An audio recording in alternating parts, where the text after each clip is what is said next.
Olá, eu sou o professor Beto Penacchia e você vai estudar comigo sobre círculo trigonométrico. Vamos começar. Vamos falar sobre o círculo trigonométrico. Lá no plano cartesiano, a gente pode desenhar uma circunferência com o centro na origem e o raio igual a 1. Ficou definido na trigonometria que esta circunferência ela é chamada de círculo trigonométrico. O centro da circunferência é na origem e o raio, você pode perceber, vale uma unidade. Muito bem. Então, diante dessa construção, a gente vai perceber que os valores do seno, do cosseno e da tangente, eles são construídos aqui dentro desse círculo. Essa linha azul que eu estou destacando para você agora é o diâmetro desse círculo trigonométrico no eixo x. Aqui estão os valores do cosseno. Já já você vai perceber, e a gente chama essa pequena parte aqui de eixo dos cossenos. Os valores variam de -1 até 1. Bem nesta linha vermelha, que eu já estou marcando aqui agora, nós chamamos essa linha vermelha de eixo dos senos. Você vai perceber que o valor do seno de qualquer ângulo estará aqui contido nesse intervalo de -1 até 1. E também agora temos o eixo das tangentes. O eixo das tangentes é uma reta tangente e ela tangencia a circunferência bem nesse ponto aqui que eu estou marcando A, e ela é perpendicular com o eixo x. É a reta x igual a 1. Essa reta é a chamada eixo das tangentes, e os valores da tangente vão ser construídos tomando como base o comprimento aqui, ó, tanto dessa parte de cima quanto dessa parte de baixo do eixo das tangentes. E aí os valores variam de menos infinito a mais infinito, e a gente vai ver que vai ter alguns ângulos que nós não vamos conseguir calcular a tangente. Então, com essa construção, pessoal, no plano cartesiano, pega o primeiro quadrante, segundo quadrante, terceiro quadrante e quarto quadrante. É importante a gente, com esses quadrantes destacados, ver que o seno e o cosseno, também a tangente, vai ter resultados positivos e negativos, tá bom? Vamos visualizar aqui um programa no GeoGebra e ver como é que fica a construção dessa estrutura. Então você está visualizando aqui o círculo trigonométrico, tá? Com o raio valendo 1 e o centro na origem. E este ponto X está construindo o arco BX. O arco BX ele tem a mesma medida do ângulo central que inscreve ele. Nesse caso, nós estamos com o arco aqui ó, valendo 53,43 graus. Ótimo. Então esse arco XB tem a medida 53,43. Vocês vão reparar o seguinte, tem essa setinha azul e tem essa setinha vermelha. Essa setinha azul é o comprimento da projeção desse arco aqui no eixo X. Gera-se um triângulo retângulo, você está observando? Esse triângulo retângulo é formado pelo raio, essa hipotenusa aqui ó, é o raio, esse cateto vertical é o comprimento desse triângulo retângulo em relação ao eixo y, e esse cateto horizontal é o comprimento desse triângulo retângulo em relação ao eixo x.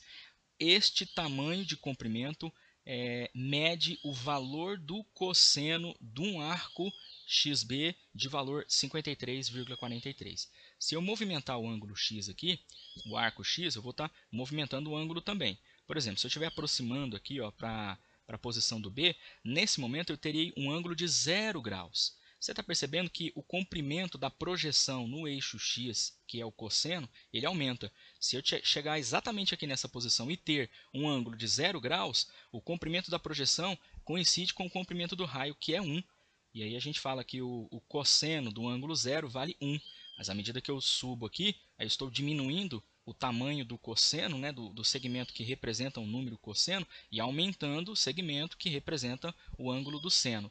Se eu estiver bem me aproximando aqui a 90 graus, essa posição aqui é a posição do ângulo de 90 graus, vocês vão perceber que o comprimento do seno ele vai coincidir lá no 90, vai coincidir com o comprimento do raio, vai valer 1. Aí a gente diz que o seno do ângulo 90 graus vale 1, enquanto que o cosseno do ângulo de 90 graus não há nenhum comprimento aqui no eixo x, então o cosseno do 90 graus vale 0. Se eu invado aqui agora o segundo quadrante, nesse segundo quadrante os ângulos variam entre 90 e 180 graus. Quando eu estou com um ângulo aqui no segundo quadrante, também gera-se cosseno e seno. E note que o seno tem um comprimento no rumo da parte positiva, mas o cosseno já está na parte negativa do eixo dos cossenos. Significa aqui que qualquer ângulo no segundo quadrante tem seno positivo e cosseno negativo. Nesse caso, nesse ângulo que estou marcando aqui, ó, o ângulo é 137,93 graus. O curioso é que se você tivesse acesso a uma calculadora agora, eu vou posicionar o ângulo bem nesse quadrante aqui, está marcando aqui um ângulo de 143,13. Se você pegar sua calculadora agora e digitar aí na sua calculadora e calcular o cosseno deste ângulo, você vai encontrar um valor muito próximo de menos 0,8. E também se você digitar o seno desse mesmo ângulo, seno de 143,13, você vai encontrar um valor de seno positivo muito próximo de 0,6. Se eu continuar invadindo aqui, ó, descendo aqui o ângulo e já alcançar o terceiro quadrante é formado por ângulos que vão de 180 graus até 270 graus. No terceiro quadrante, nós também temos comprimentos aqui dessas projeções e que nos fornecem valor de cosseno e de seno, mas agora ambos são negativos. Se eu venho aqui para o quarto quadrante, aí o quarto quadrante são ângulos que vão de 270 graus até 360 graus, ou zero, né? A gente zera a contagem aqui do ângulo, tá? No quarto quadrante, a gente percebe que cosseno tem valor positivo e seno tem valor negativo. Portanto, para você compreender lá naquela tabela de numerações que você encontra sobre valor de seno de ângulo tal, cosseno do ângulo tal, você está compreendendo que o valor do seno e do cosseno é exatamente o comprimento da projeção que o arco faz no eixo x e no eixo y. Isso aqui é seno e cosseno. Agora, e tangente? Onde é que está a tangente nessa visibilidade aqui?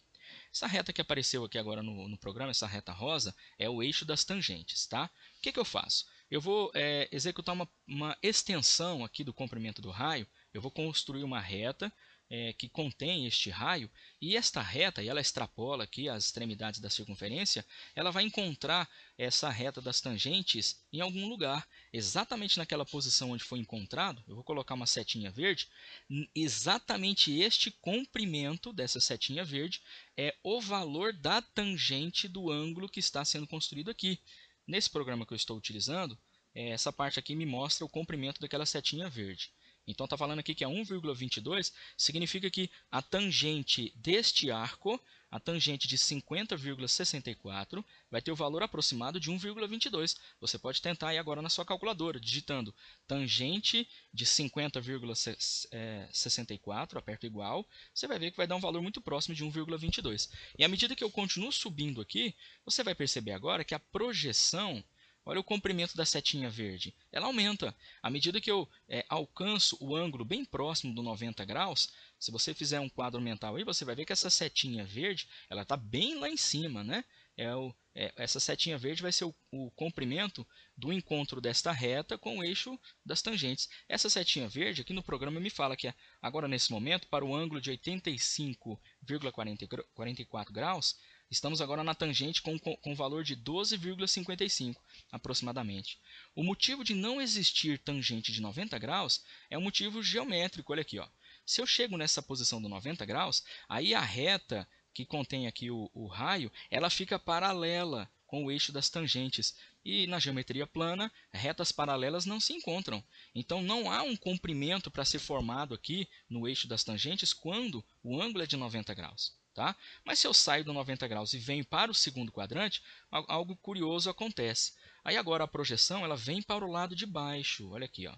Aí nós temos agora, nesse momento, no segundo quadrante, um valor de tangente negativo. Tá? Se você, por exemplo, olha esse ângulo que está aqui no desenho, 129,68. Se você calcular, digitar na calculadora tangente de 129,68, você deve encontrar um valor bem próximo com o que está mostrando aqui no programa, aqui, ó, menos 1,21. Se eu continuo descendo e vou ao terceiro quadrante, no terceiro quadrante, a projeção no eixo das tangentes já pega um valor positivo. E detalhe, se eu estiver exatamente sobre o ângulo de 180 graus, olha o valor da tangente de 180 graus. A tangente de 180 graus é zero, não há um comprimento aqui de encontro da reta com o eixo das tangentes, né? Não há.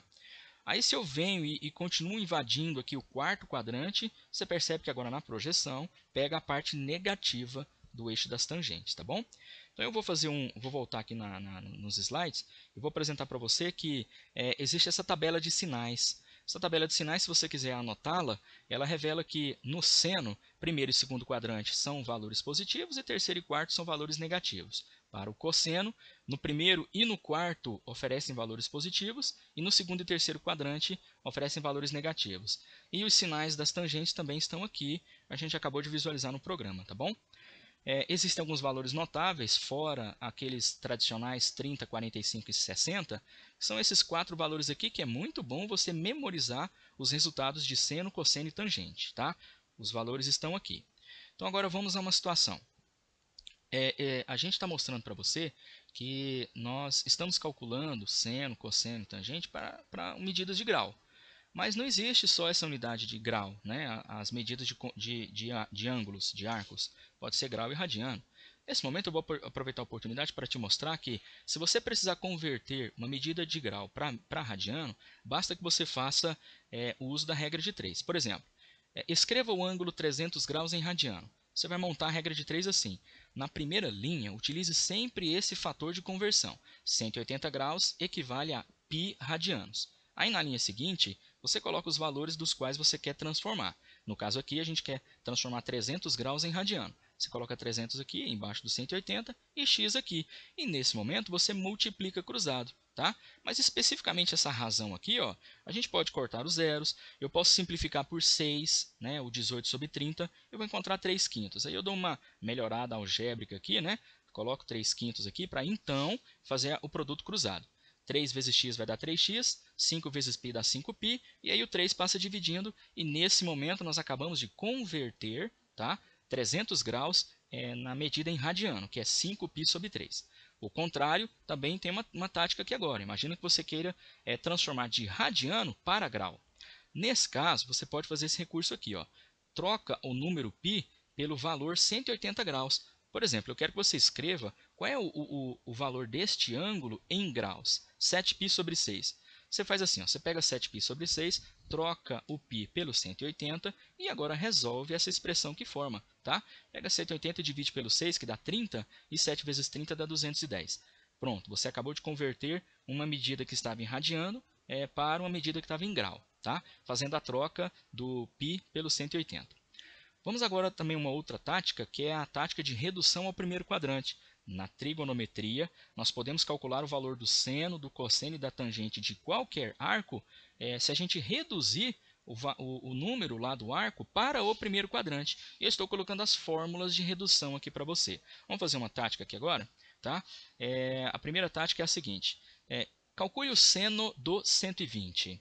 Bom, 120 graus é um ângulo que está no segundo quadrante. E o seno para o segundo quadrante é um valor positivo. Então, a gente vai considerar essa situação aqui. Nós vamos agora fazer a redução ao primeiro quadrante do ângulo 120 graus. Qual é o ângulo lá no primeiro quadrante, que é correspondente ao 120, que vai fornecer o mesmo valor do seno? A tática é essa formulazinha aqui, pessoal, ó, quando é grau, tá? 180 menos x, quando o ângulo é do segundo quadrante. Então, vai ser 180 menos x, esse x é o ângulo em questão, 180 menos 120 é 60. Significa, então, que calcular seno de 120 é o mesmo que calcular seno de 60 e seno positivo, por estar no segundo quadrante. Então, seno de 120 é igual a seno de 60, e você recordar aqui na tabela, eu estou posicionando aqui, ó, seno de 60 é raiz de 3 sobre 2. Agora, vamos calcular o cosseno do 220. Bem, o ângulo de 220 está no terceiro quadrante, porque está entre 180 e 270. E no terceiro quadrante, o cosseno é negativo. Vamos considerar essa situação. Para o terceiro quadrante faz a redução ao primeiro por essa fórmula aqui, ó, x menos 180. X, no caso, é o 225. Então, 225 menos 180 é 45. Isso significa que calcular cosseno de 45 é o mesmo que calcular calcular cosseno de 225 é o mesmo que calcular cosseno de 45, só que negativo, tá? Então fica assim, ó, cosseno de 225 é igual a menos cosseno de 45, que é menos raiz de 2 sobre 2, porque raiz de 2 sobre 2 é o valor do cosseno de 45. A gente inclui o sinal de menos pelo fato do ângulo estar no terceiro quadrante. E aí, se você precisar usar radiano, né, siga também do mesmo rumo. Imagina que você queira calcular tangente de 11π sobre 6. O arco 11π/6 está no quarto quadrante. E no quarto quadrante a tangente é negativa. No quarto quadrante, a conversão para quando os ângulos estão irradiando está aqui. Ó. É 2π menos x. Então vai ser 2π menos 11π/6. Fazendo essa subtração, nós vamos encontrar π/6. Então pronto. Então a tangente de 11π/6 é o mesmo que a tangente de π/6, que é 30 graus, e um valor negativo. Então vai ficar esse cálculo aqui, ó. 30 graus está aqui e vai ser esse valor negativo. Só que, sugestão do professor, quando você está trabalhando com radiano, pelo fato de a gente não ter muito costume, converta o radiano para grau. Aí você vai perceber que você vai estar diante do ângulo de 300, deixa eu ver se é o 30. Na verdade, se você só trocar o π aqui pelo 180, então vai dar 330, tá? Esse arco aqui corresponde ao 330 graus. Aí você vem e faz a conversão em relação a grau. A gente é mais ambientado e a gente tem mais costume de mexer com grau do que com radiano, tá bom? Bons estudos para vocês!